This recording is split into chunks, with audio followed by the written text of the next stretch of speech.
स्वागत है आज के इस स्पेशल वीडियो में दोस्तों। तो आज के इस वीडियो में हम देखने वाले हैं 2015 से लेकर 2024 तक जो क्वेश्चन आया हुआ है वही क्वेश्चन को आज देखने वाले हैं। तो वीडियो को जरा सा भी स्किप मत कीजिएगा और अगर आप चैनल पे नए हैं तो चैनल को सब्सक्राइब करके और वीडियो को लाइक कर दीजिएगा। तो चलते हैं क्वेश्चन की ओर। तो आपका पहला क्वेश्चन है, फ्रांसीसी क्रांति कब हुई थी? तो इसका सही आंसर हो जाएगा ऑप्शन नंबर ए, 1789 ईस्वी में फ्रांसीसी क्रांति हुआ था दोस्तों। अब चलते हैं नेक्स्ट क्वेश्चन की ओर। तो नेक्स्ट क्वेश्चन है, यंग इटली संस्था का संस्थापक कौन था? मेस्सीनी था दोस्तों। अब ये क्वेश्चन 2015 में 2018 में भी आया है, तो ये हो सकता है कि 2026 में देखने को मिल सकता है। तो अब चलते हैं नेक्स्ट क्वेश्चन की ओर।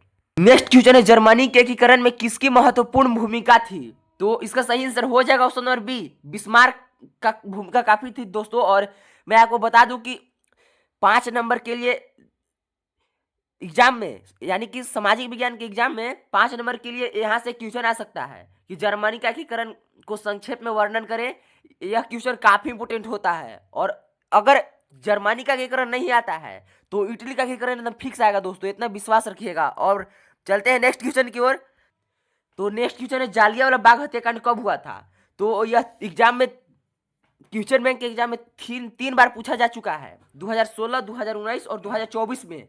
तो इसका सही आंसर हो जाएगा ऑप्शन नंबर बी, 13 अप्रैल 1919 ईस्वी को जालियांवाला बाग हत्याकांड बैसाखी मेला के दिन हुआ था दोस्तों। और चलते हैं नेक्स्ट क्वेश्चन की ओर। तो नेक्स्ट क्वेश्चन है, महात्मा गांधी दक्षिण अफ्रीका से भारत कब लौटे थे? तो इसका सही आंसर हो जाएगा ऑप्शन नंबर ए, जनवरी 1915 को महात्मा गांधी दक्षिण अफ्रीका से भारत लौटे थे दोस्तों। और रंगभेदी सरकार के विरुद्ध हुए दक्षिण अफ्रीका गए थे आंदोलन करने के लिए। और चलते हैं नेक्स्ट क्वेश्चन की ओर। तो नेक्स्ट क्वेश्चन है, असहयोग आंदोलन कब शुरू हुआ था? तो इसका ऑप्शन हो जाएगा बी, 1920 ईस्वी में असहयोग आंदोलन शुरू हुआ था। अब चलते हैं नेक्स्ट क्वेश्चन की ओर। तो नेक्स्ट क्वेश्चन है, आर्थिक मंदी की शुरुआत कब हुआ था? तो इसका सही आंसर हो जाएगा ऑप्शन नंबर बी, 1929 ईस्वी में आर्थिक मंदी की शुरुआत हुई थी दोस्तों। और नेक्स्ट क्वेश्चन है, ब्रिटेन वुड्स समझौते के तहत किस संस्था की स्थापना हुआ था? तो इसके तहत अंतर्राष्ट्रीय मुद्रा कोष यानी कि विश्व बैंक का स्थापना हुआ था दोस्तों। अब चलते हैं नेक्स्ट क्वेश्चन की ओर। नेक्स्ट क्वेश्चन है, इंग्लैंड में सबसे पहले कारखाने कब खुले? तो इसका सही आंसर हो जाएगा ऑप्शन नंबर ए, एकदम बिल्कुल सही आंसर है, 1730 ईस्वी में। अब चलते हैं नेक्स्ट क्वेश्चन की ओर। तो नेक्स्ट क्वेश्चन है, स्पेनिंग जेनिंग मशीन का आविष्कार किसने किया? तो इसका सही आंसर हो जाएगा option number A, James Hargreaves ने स्पेनिंग जेनिंग मशीन का आविष्कार किया था दोस्तों। अब चलते हैं नेक्स्ट क्वेश्चन की ओर। नेक्स्ट क्वेश्चन है, लौह अयस्क किस प्रकार का संसाधन है? तो लौह अयस्क कैसा संसाधन है दोस्तों? नवीकरणीय योग, प्रवाह सी, अनवीकरणीय योग। तो यह अनवीकरणीय योग है क्योंकि इसको एक बार उपयोग करने के बाद यह दोबारा प्राप्त नहीं किया जा सकता है आसानी से। अब चलते हैं नेक्स्ट क्वेश्चन की ओर। तो नेक्स्ट क्वेश्चन है, काली मिट्टी किस फसल के लिए उपयुक्त होता है? तो काली मिट्टी कपास की खेती के लिए काफी अति उपयुक्त होता है दोस्तों। तो इसका सही आंसर हो जाएगा ऑप्शन नंबर बी। और नेक्स्ट क्वेश्चन है, सरिस्का वन्य जीव विहार किस राज्य में स्थित है? तो इसका सही आंसर हो जाएगा ऑप्शन नंबर बी, राजस्थान में सरिस्का वन्य जीव विहार स्थित है। अब चलते हैं नेक्स्ट क्वेश्चन की ओर। तो नेक्स्ट क्वेश्चन है, देश का सर्वाधिक वर्षा प्राप्त करने वाला स्थान कौन है? मतलब कि भारत में सबसे अधिक वर्षा कहाँ पे होता है? तो मासिनराम में होता है दोस्तों, जो मेघालय में स्थित है। अब चलते हैं नेक्स्ट क्वेश्चन की ओर। तो नेक्स्ट क्वेश्चन है आपका, बहुउद्देशीय परियोजना को किसने आधुनिक भारत का मंदिर कहा? तो इसका सही आंसर हो जाएगा बी, जवाहरलाल नेहरू ने बहुउद्देशीय परियोजना को आधुनिक भारत का मंदिर कहा है। यह ज्योग्राफी की किताब में लिखा हुआ है दोस्तों। अब चलते हैं नेक्स्ट क्वेश्चन की ओर। भारत की महत्वपूर्ण पेय फसल क्या है? तो पेय फसल क्या है, मतलब होता है पीने योग्य फसल। मतलब कि ऐसा कौन सा, जैसे चाय और कॉफी सब होता है दोस्तों, वो आता है आपके पेय फसल के अंतर्गत। तो इसका सही आंसर हो जाएगा ऑप्शन नंबर सी, चाय महत्वपूर्ण पेय फसल है। अब चलते हैं नेक्स्ट क्वेश्चन है। तो नेक्स्ट क्वेश्चन है आपका, रबी फसल को किस ऋतु में बोया जाता है? तो रबी फसल को किस ऋतु में बोया जाता है? तो इसका सही आंसर हो जाएगा शीत, यानी कि ठंडी के मौसम में, शीत के मौसम में इसको बोआ जाता है। जो बेल्जियम देश है किस महाद्वीप का देश है, यानी कि वह किस महादेश के अंतर्गत आता है? तो इसका सही आंसर हो जाएगा ऑप्शन नंबर सी, यूरोप के अंतर्गत बेल्जियम देश आता है। अब चलते हैं नेक्स्ट क्वेश्चन की ओर। तो नेक्स्ट क्वेश्चन है, सरकार के विभिन्न अंगों जैसे विधायिका, कार्यपालिका और न्यायपालिका के बीच सत्ता का बंटवारा क्या कहलाता है? तो इसका सही आंसर हो जाएगा सत्ता का क्षैतिज विवरण कहलाता है। तो ऑप्शन ए हो जाएगा करेक्ट। यह 2018 में पूछा हुआ है दोस्तों। नेक्स्ट क्वेश्चन है दोस्तों, भारत में किस स्तर की सरकारें हैं? तो भारत में दोस्तों 3 स्तर की सरकारें हैं। पहला है केंद्र स्तरीय, दूसरा राज्य स्तरीय और तीसरा है स्थानीय स्तरीय।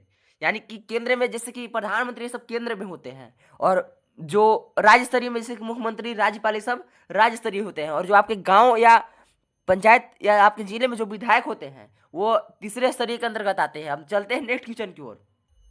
नेक्स्ट क्वेश्चन है, निम्नलिखित में से कौन सा विषय संघ सूची में शामिल है? तो जो बैंकिंग है दोस्तों वह संघ सूची में यानी कि यूनियन लिस्ट में शामिल है। अब चलते हैं नेक्स्ट क्वेश्चन की ओर। नेक्स्ट क्वेश्चन है, किसी समाज में लैंगिक असमानता का आधार क्या है?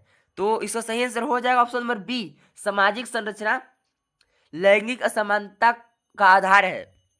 अब चलते हैं नेक्स्ट क्वेश्चन की ओर। नेक्स्ट क्वेश्चन है, मानव विकास रिपोर्ट यानी कि ह्यूमन डेवलपमेंट रिपोर्ट कौन प्रकाशित करता है? यह 2 बार क्वेश्चन पूछा हुआ है, 2015 और 2019। तो इसका सही आंसर हो जाएगा ऑप्शन नंबर सी, संयुक्त राष्ट्र विकास कार्यक्रम। अब चलते हैं नेक्स्ट क्वेश्चन की ओर। तो नेक्स्ट क्वेश्चन कह रहा है दोस्तों आपसे, किसी देश की आय को मापने के लिए किस पद का उपयोग किया जाता है?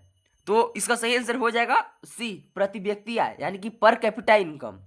नेक्स्ट क्वेश्चन है, प्राथमिक क्षेत्रक से संबंधित गतिविधि कौन सी है? यह 2 बार पूछा हुआ है, 2016 और 2024। तो प्राथमिक क्षेत्र किसको बोलते हैं? उत्पादन क्षेत्र को। तो इसका सही आंसर हो जाएगा सी, मछली पकड़ना प्राथमिक क्षेत्र है दोस्तों। और नेक्स्ट क्वेश्चन है, किस क्षेत्र को सेवा क्षेत्र भी कहा जाता है? तो यह आप अर्थशास्त्र में पढ़े होंगे दोस्तों कि तृतीय क्षेत्र को सेवा क्षेत्र कहा जाता है। तो इसका सही आंसर हो जाएगा सी। अब चलते हैं नेक्स्ट क्वेश्चन की ओर। तो नेक्स्ट क्वेश्चन है, भारतीय रिजर्व बैंक द्वारा जारी मुद्रा को क्या कहते हैं? भारतीय रिजर्व बैंक द्वारा जारी मुद्रा को क्या कहते हैं? तो इसका सही आंसर हो जाएगा ऑप्शन नंबर ए, वैधानिक मुद्रा कहा जाता है दोस्तों। तो अब 29 जो क्वेश्चन है 29 नंबर, वो है ऋण के औपचारिक स्रोतों की निगरानी कौन करता है? तो इसका सही आंसर हो जाएगा ऑप्शन नंबर सी, भारतीय रिजर्व बैंक। यानी कि लोन का जितना भी गतिविधि है उसका कौन निगरानी रखता है? भारतीय रिजर्व बैंक, जो पैसा छपता है दोस्तों। और आपका एमसीक्यू का लास्ट क्वेश्चन है दोस्तों, बहुराष्ट्रीय कंपनियों द्वारा किए गए निवेश को क्या कहते हैं? तो इसका सही आंसर हो जाएगा ऑप्शन नंबर सी, विदेशी निवेश कहते हैं दोस्तों। अब चलते हैं नेक्स्ट क्वेश्चन की ओर। तो नेक्स्ट क्वेश्चन 2 मार्क्स वाले होने वाले हैं, और आप कमेंट में बताइए कि 3 मार्क्स वाला क्वेश्चन कराना चाहिए कि नहीं कराना चाहिए। तो अब 2 मार्क्स वाले करा रहे हैं। तो 2 मार्क्स वाले में पहला क्वेश्चन है, फ्रांसीसी क्रांति का मुख्य उद्देश्य क्या था? तो इसका उत्तर दिया हुआ है, फ्रांसीसी क्रांति का मुख्य उद्देश्य निरंकुश राजतंत्र का अंत करके लोकतंत्र की स्थापना करना था। इसका लक्ष्य नागरिकों के बीच सामूहिक पहचान बनाना, समानता, स्वतंत्रता और बंधुत्व के विचारों को फैलाना तथा एक राष्ट्र राज्य का निर्माण करना था। और अब चलते हैं दूसरे क्वेश्चन की ओर। तो दूसरा क्वेश्चन आपसे पूछ रहा है, भारत की 2 मुख्य रबी और 2 मुख्य खरीफ फसलों की लिखिए, नाम लिखना है। तो रबी फसल के अंदर मतलब रबी फसल किसको बोलते हैं? जो शीत ऋतु में बोया जाता है, जैसे कि गेहूं, जौ, चना और यही सब, सरसों, ये सब हो गया। ये सब आपको रबी फसल के अंतर्गत आता है। और खरीफ फसलें वर्षा ऋतु यानी कि बारिश के मौसम में बोआ जाता है। तो बारिश के मौसम में क्या बोया जाता है? चावल हो गया आपका, मड़ुआ, ये सब जो हो गया दोस्तों, वो खरीफ फसल के अंतर्गत आता है। और तीसरा क्वेश्चन है, सत्ता की साझेदारी। और नेक्स्ट क्वेश्चन है दोस्तों, सत्ता की साझेदारी क्यों आवश्यक है? कोई 2 उदाहरण बताएं। या तो तीसरा क्वेश्चन है दोस्तों, सत्ता की साझेदारी क्यों आवश्यक है? कोई 2 कारण बताएं। यह 2 बार जैक बोर्ड में पूछा हुआ है दोस्तों, 2018 और 2022 में। तो इसका उत्तर दिया हुआ है, सत्ता की साझेदारी आवश्यक है क्योंकि टकराव को कम करना, जब विभिन्न सामाजिक समूहों के बीच टकराव की संभावना को कम करती है, जिससे राजनीतिक व्यवस्था में स्थिरता आती है। और बी है लोकतंत्र की आत्मा। सत्ता की साझेदारी वास्तव में लोकतंत्र की आत्मा है। एक वैध लोकतांत्रिक सरकार वही होती है जिसमें नागरिक अपनी भागीदारी से शासन व्यवस्था से जुड़े होते हैं। और आपका चौथा क्वेश्चन है दोस्तों, सकल घरेलू उत्पाद को परिभाषित करें, यानी कि जीडीपी। जीडीपी का फुल फॉर्म होता है दोस्तों ग्रोस डोमेस्टिक प्रोडक्ट। ये भी आपसे पूछा जा सकता है ऑब्जेक्टिव में। तो इसका उत्तर दिया हुआ है, सकल घरेलू उत्पाद किसी देश के भीतर किसी विशेष वर्ष में उत्पादित सभी अंतिम वस्तुओं और सेवाओं के बाजार के मूल्य का योग होता है। यह उस देश की अर्थव्यवस्था की कुल मजबूती को दर्शाता है। यही रहा आज का वीडियो दोस्तों। तो अगर आप चैनल को अभी तक सब्सक्राइब नहीं किए हैं तो चैनल को सब्सक्राइब कर दें, और डिस्क्रिप्शन में व्हाट्सएप और टेलीग्राम चैनल का लिंक दिया हुआ है, तो वहां से उसको ज्वाइन कर ले, क्योंकि जो हम क्वेश्चन करा रहे हैं उसको वहीं पे भेज दिया जाता है। और अगर वीडियो अच्छा लगा तो अपने दोस्तों के पास जरूर शेयर कीजिएगा, क्योंकि ये क्वेश्चन काफ़ी इंपॉर्टेंट है दोस्तों। तो मिलते हैं नेक्स्ट वीडियो में, तब तक के लिए जय हिंद।